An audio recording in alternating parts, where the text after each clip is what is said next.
لاکھوں اور ہزاروں روزے صرف ایک روزے کے ساتھ رجب کے اندر۔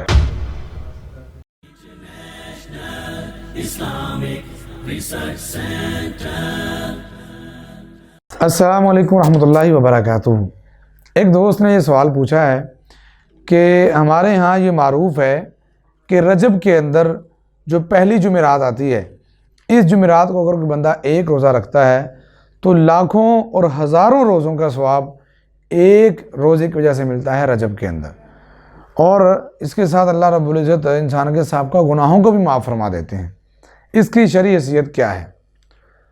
اس کا جواب تو سادہ انداز میں یہی ہونا چاہیے کہ جو بھی شخص آپ کو ایسی بات بتلاتا ہے کہ اللہ رب العزت نے اگر یہ آپ نے کیا تو جنت دے گا، اگر آپ یہ کر رہے ہیں تو آپ کے اوپر جنت واجب ہو جائے گی، یا فلاں فلاں فلاں جو بھی ثواب بیان کیا جاتا ہے، تو آپ سب سے پہلے اس سے حوالہ طلب کریں کہ یہ کس کتاب کے اندر ہے،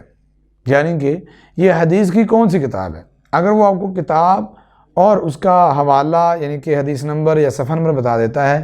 تو پھر آپ کسی بھی اتھینٹک عالم کے ساتھ رابطہ کر کے اسے ویریفائی کر لیجیے۔ بس آپ کا یوں بھی ہوتا ہے، حوالہ بھی ساتھ میں لکھا ہوتا ہے، اس کے باوجود وہ گپ ہوتی ہے،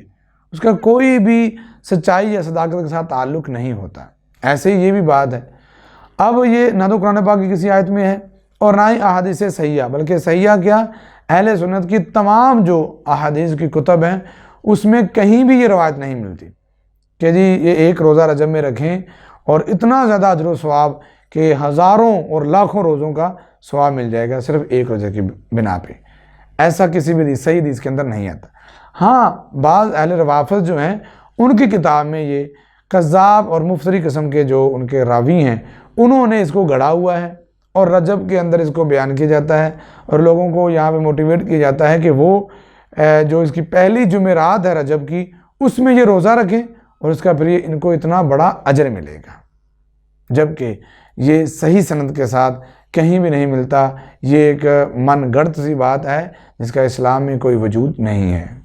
اللہ مجھے اور آپ کو سمجھنے کی توفیق عطا فرمائے، آمین ثم آمین۔